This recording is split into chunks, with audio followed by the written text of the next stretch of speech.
Hello guys, देखिए आप लोग मार्केट में लूसेंट बुक ले सकते हैं जो कि 160 रुपये में मिल रहा है। आप लोग बिहार पुलिस का तैयारी कर रहे हो या तो दरोगा का कोई भी तैयारी आप लोग कर सकते हैं इस बुक से, जो कि बहुत अच्छा प्रोवाइड कराता है क्योंकि हर संस्थान में यह चलता है। आप लोग एक लूसेंट ऑब्जेक्टिव ले लीजिए और लूसेंट का सब्जेक्टिव ले लीजिए। जीके बहुत सामान्य ज्ञान लूसेंट है जो कि बहुत बढ़िया लूसेंट है। आप लोग को मार्केट में हर जगह तो 160 में नहीं मिलेगा, लेकिन नगोछिया में नहीं मिलता है। भागलपुर में आप लोग को 160 में ज़रूर मिल जाएगा यहाँ, क्योंकि नगोछिया में यहाँ 200 रुपया 200 या 220 ले लेगा, क्योंकि इसका प्राइस है 282 रुपया, इसलिए यहाँ पर बहुत ज़्यादा मांगता है बुक का। देखिए आज हम लोग पढ़ेंगे प्राचीन प्राचीन भारतीय के स्रोत। इनके विषय में जो है पूरे वही आप लोग को प्रोवाइड कराएंगे, जो कि आप लोग देख सकते हैं। आप लोग बने रहिए मेरे साथ वीडियो में, और आप लोग को हम पूरा अपनी टाइप से बताने की कोशिश करेंगे जहाँ तक हो। आप लोग अपना देखिए, आज हम फर्स्ट लेसन है जो कि भारत का इतिहास से शुरू करेंगे, जो कि आप लोग पढ़े होंगे या नहीं पढ़े होंगे, आज पढ़ लीजिए। देखिए यहाँ से शुरू हो रहा है भारत का इतिहास। उत्तर हिमालय से लेकर दक्षिण में समुद्र तट के फैला हुआ उपमहाद्वीप भारतवर्ष के नाम से ज्ञात है, जिसे महाकाव्य या पुराणों में भारतवर्ष अर्थात भारतों का देश तथा यहाँ निवासियों को भारतीय अर्थात भारत की संतान कहा गया है। भारत एक प्राचीन कबीले का नाम था, जो प्राचीन भारत अपने देश को जम्बूद्वीप अर्थात जम्बू या जामुन वृक्षों का द्वीप कहते थे। प्राचीन इतिहास इसे सिंधु नदी के नाम से जोड़ते थे, जिसे कि वह सिंधु ना कहकर हिंदू कहते थे। यही नाम फिर पूरे पश्चिम में फैल गया और पूरे देश को इसी एक नदी के नाम से जानने लगा। यूनानी इसे हिंद या अरब इसे हिंद कहते थे। मध्यकाल में इस देश को हिंदुस्तान कहा जाने लगा। यह शब्द किसी भी फारसी शब्द हिंदू से बना है। यूनानी भाषा के इंदे के आधार पर अंग्रेजी इसे इंडिया कहने लगे।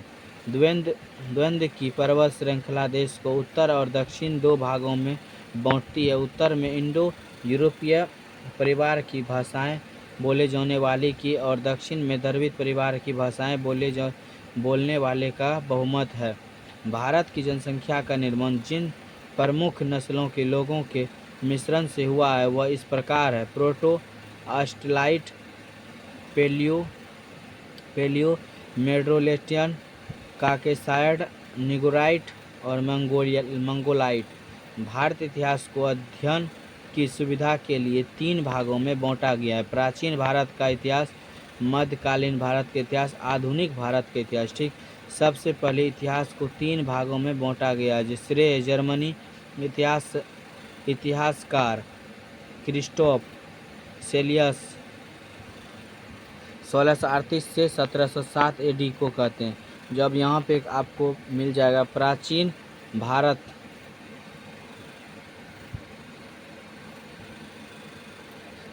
भारत, नीचे में दिया हुआ है प्राचीन भारतीय इतिहास के स्रोत। देखिए आप लोग यहाँ से आप लोग पढ़ सकते हैं। आप लोग को दिखाई नहीं देता है तो आप लोग को दिखाई देगा, हम जूम कर दिए हैं थोड़ा सा। देखिए आप लोग जूम करके आप लोग को दिखा रहे हैं, जो कि एक बगल से दिखेगा। प्राचीन भारतीय इतिहास के विषय में जानकारी मुख्यतः 4 स्रोतों से प्राप्त होती है: धर्म ग्रंथ, ऐतिहासिक ग्रंथ और विदेशियों का विवरण, पुरातात्विक संबंधित साक्ष्य। धर्म ग्रंथ या ऐतिहासिक ग्रंथ से मिलने वाली महत्वपूर्ण जानकारी: भारत का सर्वप्राचीन धर्म ग्रंथ वेद है, जिसके की संकल्पकर्ता महर्षि कृष्ण द्वैपायन वेद व्यास को माना जाता है।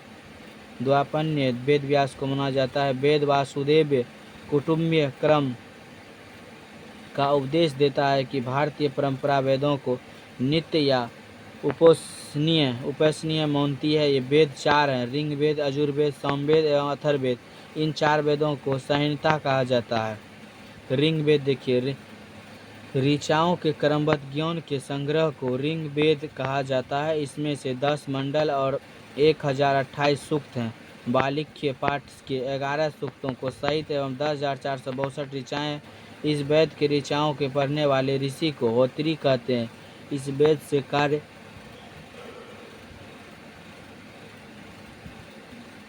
आर्य के राजनीतिक प्रणाली, इतिहास एवं ईश्वर की महिमाओं के बारे में जानकारी मिलती है।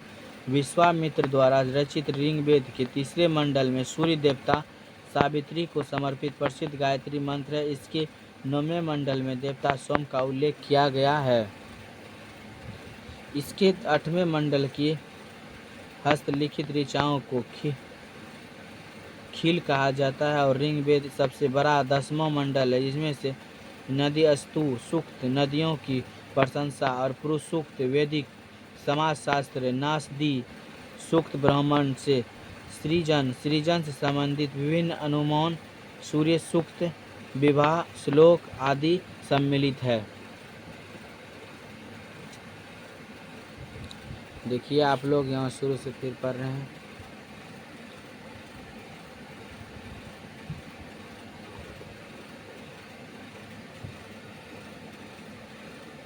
चातुर्वर्णीय समाज की कल्पना का आदि स्रोत ऋग्वेद के 10वें मंडल में वर्णित पुरुष सूक्त है, जिसके के अनुसार 4 वर्ण ब्राह्मण, क्षत्रिय, वैश्य तथा शूद्र है। आदि पुरुष ब्राह्मण के क्रम मुख्य भुजाओं, जंघाओं और चरणों से उत्पन्न हुए हैं। धर्म सूत्र 4 प्रमुख जातियों की स्थितियों और व्यवसायों की दायित्व को कर्तव्य और विषयाधिकारों में स्पष्ट विभेद करता है। ऋग्वेद में कई परिच्छेदों में प्रयुक्त अध्ययन जिसका वध नहीं किया जाता है, वह शब्द का संबंध गाय से है। ऋग्वेद में ब्राह्मण उल्लेख तो है किंतु आत्मा का नहीं है। ईसा एवं ईस्वी के बारे में आप लोग पढ़ सकते हैं। वर्तमान में प्रचलित ग्रेगोरियन कैलेंडर, ईसाई कैलेंडर, जूनियन कैलेंडर ईसाई गुरु धर्म और ईसा मसीह के जन्म वर्ष कल्पित एवं आधारित है। ईसा मसीह के जन्म के पहले के समय को ईसा पूर्व BC, before the birth of justice कहा जाता था। इस ईसा पूर्व में वर्षों की गिनती उल्टी दिशा में होती थी। जैसे महात्मा बुद्ध का जन्म 563 ईसा पूर्व में हुआ और मृत्यु 483 ईसा पूर्व में हुआ था, यानी कि ईसा मसीह के जन्म के 563 ईसा पूर्व महात्मा बुद्ध का जन्म एवं 483 ईसा पूर्व मृत्यु हुई थी। ईसा मसीह की जन्म तिथि से आरंभ हुआ सन ईस्वी एवं कहलाता है। इसके लिए संक्षेप में है कि लिखा जाता है कि इस ईस्वी को लैटिन भाषा के शब्द में AD में भी लिखा जाता है, जैसे AD यानी कि अनन डोमनी, जिसका शब्दार्थिक अर्थ होता है in the words of land justice chips. Vincent अर्थात स्थिति में प्राचीन भारत का पहला सुव्यवस्थित इतिहास अली हिस्ट्री ऑफ इंडिया 1904 में तैयार किया गया। इस पुस्तक के 1/3 भाग में केवल सिकंदर का आक्रमण वर्णित है। इनमें से भारत को स्वेच्छाकारी शासन वाला देश कहा गया है, जिसे कि ब्रिटिश शासन की स्थापना से पहले कभी राजनीतिक एकता का अनुभव नहीं हुआ था। उन्होंने लिखा है कि वस्तुतः भारतीय इतिहासकारों का सरोकार शासक के एकमात्र स्वरूप तानाशाही से ही है।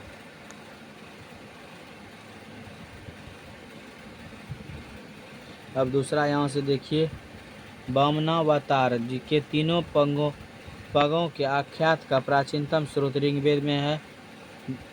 वामन अवतार का भगवान श्री हरि के पहले ऐसे अवतार थे जो मानव रूप से लेकर प्रकट हुए थे, जिनके पिता वामन ऋषि एवं माता अतिथि थी, जो वे बौने ब्राह्मण के रूप में जन्मे थे। भागवत पुराण के अनुसार ब्राह्मण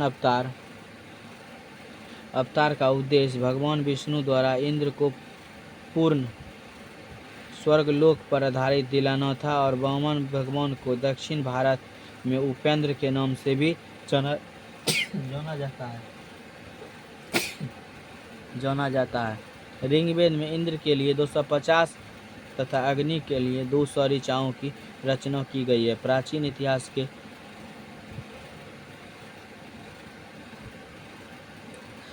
इतिहास के साधन के रूप में वैदिक साहित्य में ऋग्वेद के बाद शतपथ ब्राह्मण का स्थान है। सस्वरीय पाठ के लिए मंत्र तथा बलि के समय अनुपालन के लिए नियमों का संकलन ऋग्वेद कहलाता है। इसके पाठकर्ता को अध्वर्य कहते हैं। यजुर्वेद में यज्ञों के नियमों एवं विधि विधानों का संकलन मिलता है। इनमें से बलिदान विधि का भी वर्णन है। यह एक ऐसा वेद है जो गद्य एवं पद्य दोनों में है।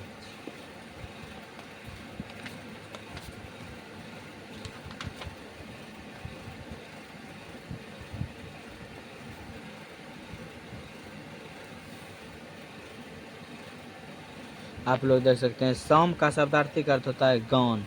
इस वेद में मुख्यतः यज्ञों के अवसर पर गाए जाने वाले ऋचाओं को मंत्रियों का संकलन या इसके पाठकर्ता को उदात्त कहते थे।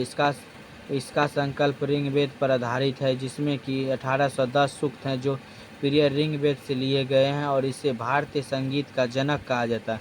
यजुर्वेद तथा सामवेद में किसी भी विशिष्ट ऐतिहासिक घटना का वर्णन नहीं मिलता है। अर्थात ऋषि द्वारा रचित इस वेद में कुल 731 मंत्र एवं लगभग 6000 पद हैं। इसके कुछ मंत्री ऋग्वेदिक मंत्रों से भी प्राचीनतर औषधियों का उल्लेख सबसे पहले अथर्ववेद में मिलता है और ऐतिहासिक दृष्टि से अथर्ववेद का महत्व इस बात में है कि इनमें से सामान्यतः मनुष्य के विचारों तथा अंधविश्वासों का विवरण मिलता है।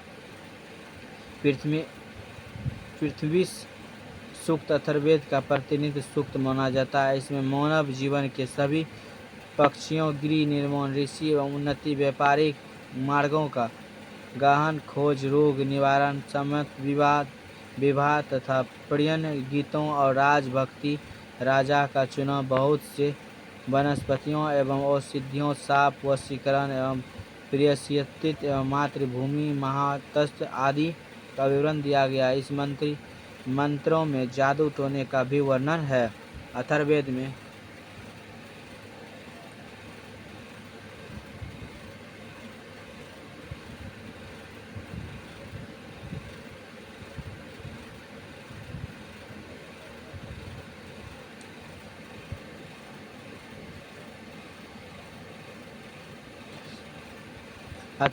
परीक्षित को कुआओं का राजा कहा गया है। इस कुरु देश की समृद्धि का अच्छा चित्रण मिलता है। इनमें से सभा एवं समिति को प्रजापति की 2 पुत्रियों कहा गया है। वेदों के भी कई शाखाएं हैं जो कि वैदिक अध्ययन और व्याख्या से जुड़े विभिन्न दृष्टिकोणों का प्रतिनिधित्व करती है। शाकल शाखा ऋग्वेद से जुड़ी एकमात्र जीवित शाखा है जो यजुर्वेद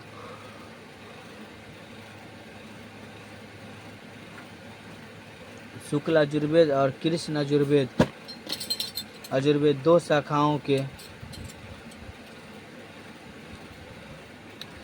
में बांटा गया है। मध्य विंदित एवं कौंठव्य शुक्ल यजुर्वेद अथवा वाजसन्य संहिता की शाखाएं हैं, जो कृष्ण यजुर्वेद से जुड़ी शाखाएं कनिष्ठल मैत्रान्य और तैत्तिरीय कोथुम राणक्य एवं जर्मनी तथा तलवकार सामवेद की शाखाएं जो अथर्ववेद की शाखाएं शौनक और पेम्पलाद है। सबसे प्राचीन वेद ऋग्वेद एवं सबसे बाद का वेद अथर्ववेद है, जो ब्राह्मण, आरण्यक तथा उपनिषद संहिता के पश्चात ब्राह्मण, आरण्यों तथा तथा उपनिषदों तथा स्थान के इनमें से उत्तर वैदिक कालीन समाज एवं संस्कृति के विषय में जानकारी प्राप्त होती है।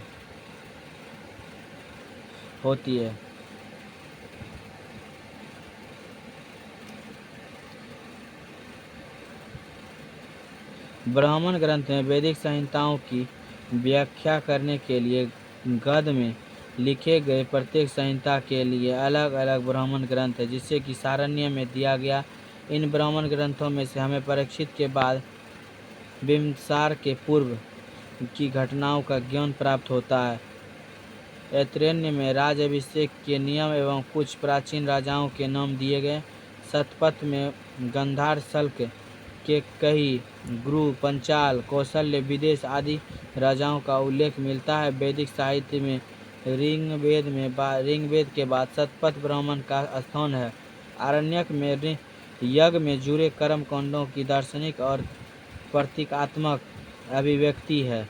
उपनिषदों की संख्या 108 है, इनमें जिसमें कि 13 को मूल्यभूत उपनिषद की श्रेणी में रखा गया है। इनमें से यज्ञ से जुड़े दार्शनिक विचार, शरीर, ब्रह्मांड, आत्मा तथा ब्रह्म की व्याख्या की गई है।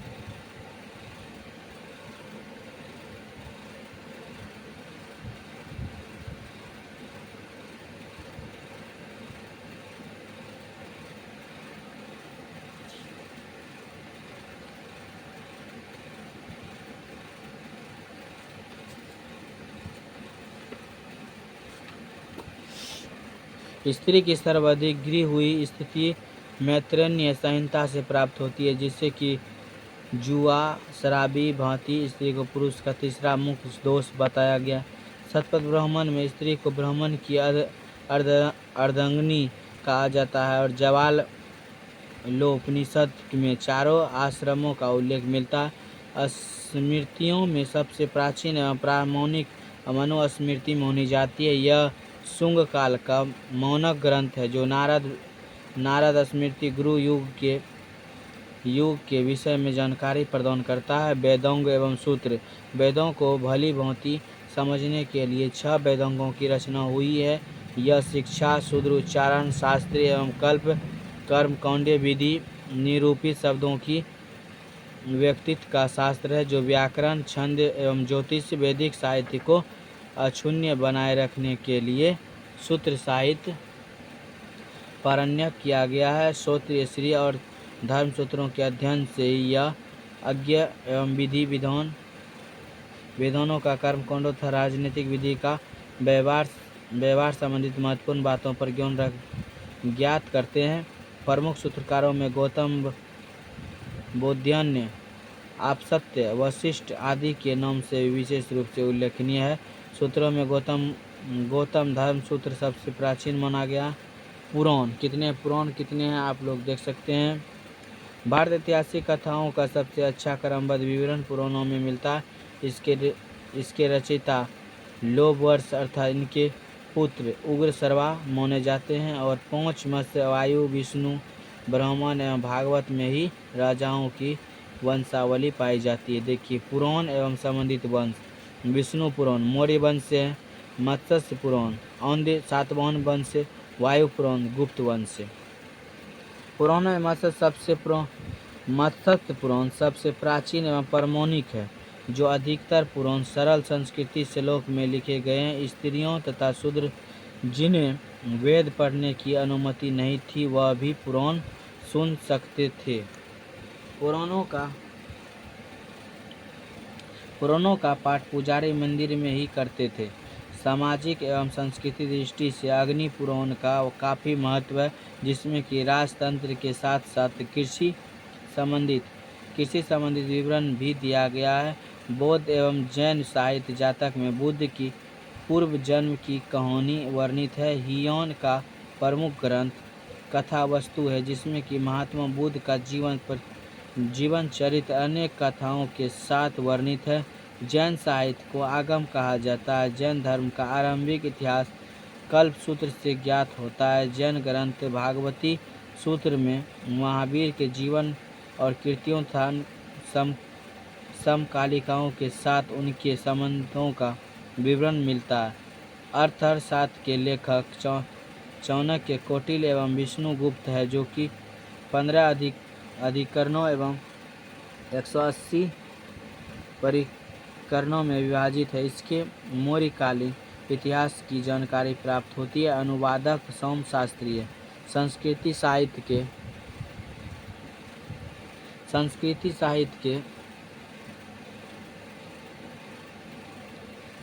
के ऐतिहासिक घटनाओं को क्रमबद्ध लिखने का पूर्णतः पुस्तक राजतरंगिणी, राजाओं की नदी, और इस ग्रंथ में 8 स्वर्ण है, जिन्हें की तरंगों की संज्ञा दी गई है। इनमें से भारत आरंभ से लेकर 12वीं सदी तक के कश्मीर के शासकों का वर्णन है। अरबों का सिंध विजय का वृत्तांत चर्चनामा लेखक अली अहमद में सुरक्षित है। अष्टांग अध्याय सांस्कृतिक भाषा व्याकरण की प्रथम पुस्तक के लेखक पौननी है, जिससे इसके मौर्य के पहले का इतिहास तथा मौर्यकालीन राजनीतिक अवस्था की जानकारी प्राप्त होती है। अष्टाध्याय की पहली लिपि का शब्द का प्रयोग हुआ है।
प्राचीन इतिहास का 6 लंबा है, आप लोग देख सकते हैं, जो कि अभी तक में मात्र 1 पेज हुआ है पढ़ा हुआ। अब देखिए विदेशी यात्रियों का, आप लोग को नहीं दिख रहा होगा, अब दिखेगा। विदेशी यात्रियों से मिलने वाली प्रमुख जानकारी। यूनानी रोमन लेखक थे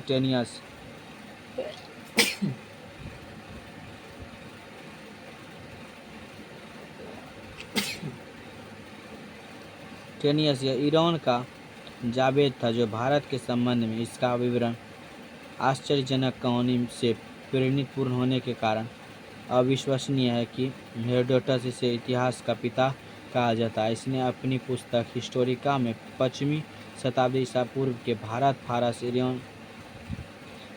ईरान के संबंध का वर्णन किया था, परंतु इसका विवरण भी अनुश्रुतियों एवं अफवाहों पर आधारित है।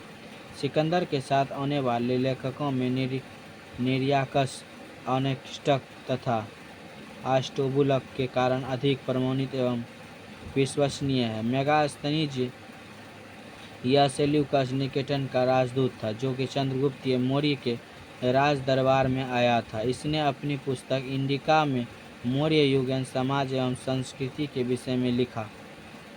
डायमैक्स या सीरियन नरेश अंतियोकस का राजदूत था, जो कि बिंदुसार के राज्य दरबार में आया था। इसका विवरण भी मौर्य युग से संबंधित है। डायनोसिस यह मिस्र नरेश टोलमी फिलीपींस का राजदूत था, जो कि अशोक के राज दरबार में आया था। टोलमी इसने 2री शताब्दी में भारत का भूगोल नामक पुस्तक लिखी, जो प्लिनी इसने 1म शताब्दी में नेचुरल हिस्ट्री नामक पुस्तक लिखी। इनमें से भारतीय पशुओं, पेड़ पौधे और खनिज पदार्थ आदि के बारे में विवरण मिलता है।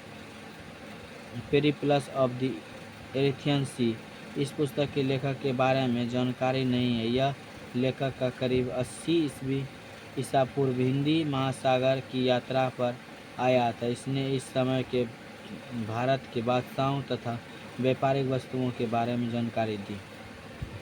चीनी लेखक, अब यहाँ से देख लीजिए आप लोग चीनी लेखक के बारे में, जहाँ तक हो सकता है पढ़ते हैं यहाँ तक, उसके बाद फिर इसको विराम में दे देंगे। चीनी यात्री फयान, यह चीनी यात्री गुप्त नरेश चंद्रगुप्त द्वितीय के दरबार में आया था, जो कि इसने अपनी विवरण मध्य प्रदेश के समाज एवं संस्कृति के बारे में वर्णित किया था। इसने मध्य प्रदेश की जनता को सूखी एवं समृद्धि बताया था। यह 14 वर्ष तक भारत में रहा और संयुगन यह 518 ईसा पूर्व ईस्वी में भारत आया। इसने अपने 3 वर्ष की यात्रा में बौद्ध धर्म की प्राप्ति एकत्रित की। ह्वेनसांग, यह हर्षवर्धन के शासनकाल में भारत आया था। ह्वेनसांग 629 ईसा पूर्व चीन से भारतवर्ष के लिए प्रस्थान किया। लगभग 1 वर्ष की यात्रा के बाद सर्वप्रथम वह भारतीय राज्य कपिसा पहुंचा। भारत में 15 वर्ष तक ठहरकर 645 ईसा पूर्व में चीन लौट गया। वह बिहार में नालंदा एवं स्थित नालंदा विश्वविद्यालय में अध्ययन करने तथा भारत से बौद्ध ग्रंथों को एकत्रित कर ले जाने के लिए आया था। इसका वर्णन वृत्तांत सियुकी नाम से प्रसिद्ध है, जिसमें कि 138 देशों का विवरण मिलता है। इनमें से हर्षकालीन समाज एवं राजनीतिक के बारे में वर्णित किया गया। इसके अनुसार सिंध का राजा शूद्र था, जो ह्वेनसांग ने बुद्ध की प्रतिमाओं के साथ साथ सूर्य एवं शिव की प्रतिमाओं का भी पूजन किया था। ह्वेनसांग के अध्ययन के समय नालंदा विश्वविद्यालय के कुलपति आचार्य शीतभद्र थे, जो यह विश्वसनीय बौद्ध दार्शनिक के लिए प्रसिद्ध था। ईस्वी एवं 7वीं शताब्दी के अंत में भारत आया था। इसने अपने विवरण में नालंदा विश्वविद्यालय और विक्रमशिला विश्वविद्यालय तथा अपने समय के भारत का वर्णन किया था।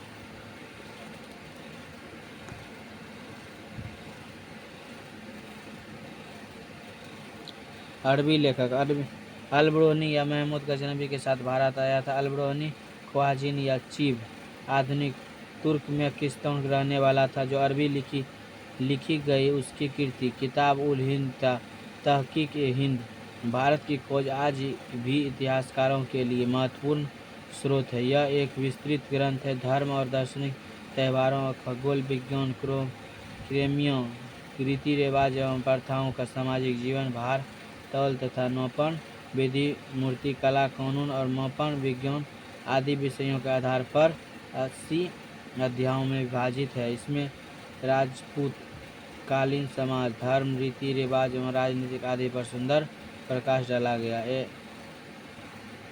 एवं बतुता इसके द्वारा अरबी भाषा में लिखी गया। इसका अतरा वृत्तांत, जिस रेहला कहा जाता है, 14वीं शताब्दी में भारतीय उपमहाद्वीप की सामाजिक तथा सांस्कृतिक जीवन के विषय में बहुत ही प्रचुर सबसे रोचक जानकारी देता है।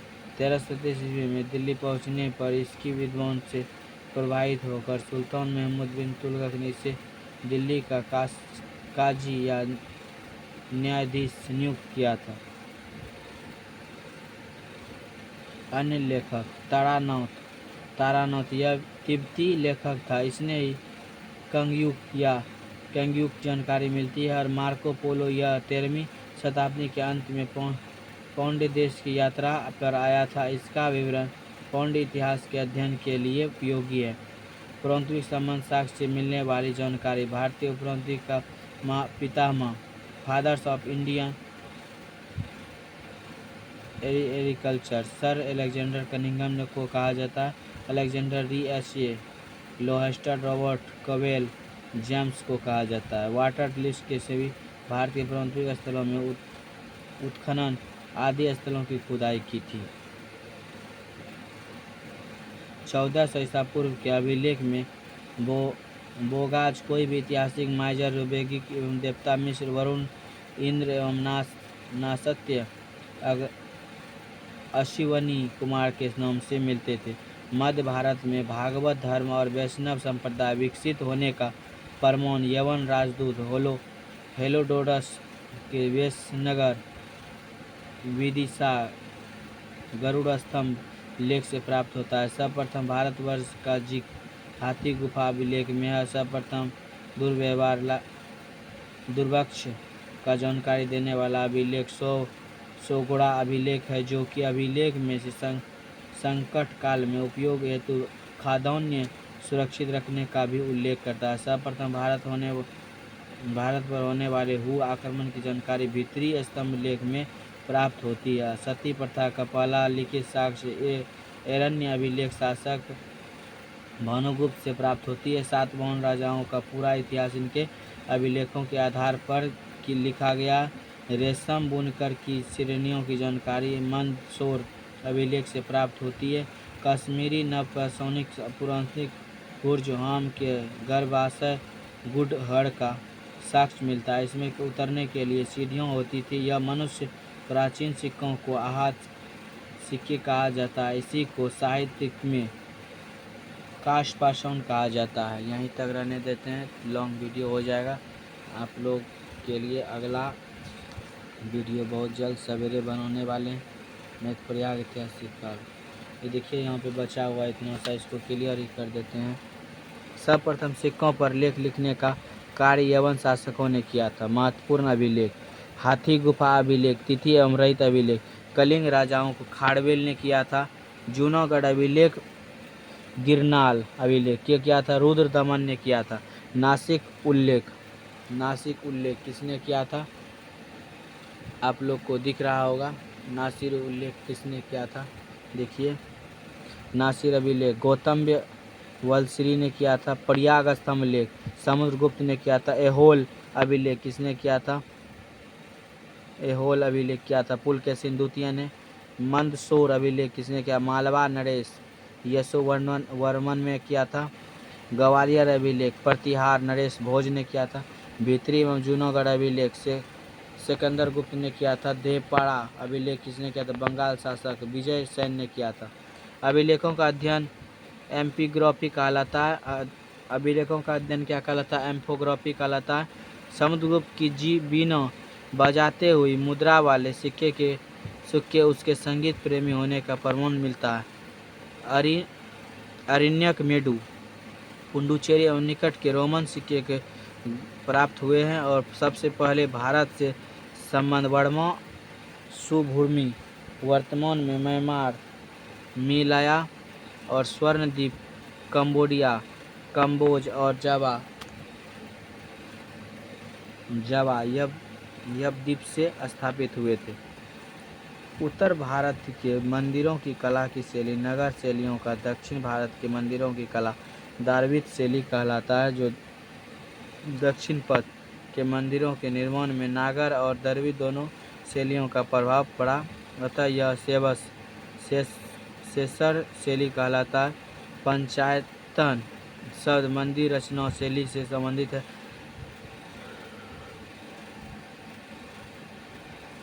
यह एक हिंदू मंदिर तथा पंचायतन शैली कहलाता है, जबकि मुख्य मंदिर 4 सहायक मंदिरों से घिरा होता है। पंचायत मंदिर के उदाहरण का कंदारिया महादेव मंदिर, खजुराहो ब्रह्मण्येश्वर मंदिर, भुवनेश्वर मंदिर, लक्ष्मण मंदिर एवं खजुराहो लिंगराज मंदिर, भुवनेश्वर 10वां अवतार मंदिर, देवगढ़ उत्तर प्रदेश, गोडेश्वर मंदिर महाराष्ट्र। देखिए, यहाँ तक हम लोग पढ़ चुके हैं प्राचीन इतिहास के बारे में। अब प्राग ऐतिहासिक काल के बारे में यहाँ पे कल पढ़ेंगे। यहीं तक रहने देते हैं। आप लोग इन पे बहुत सारा प्यार दुलार दीजिए। इस वीडियो को आज अपलोड किया जाएगा। आप लोग को कल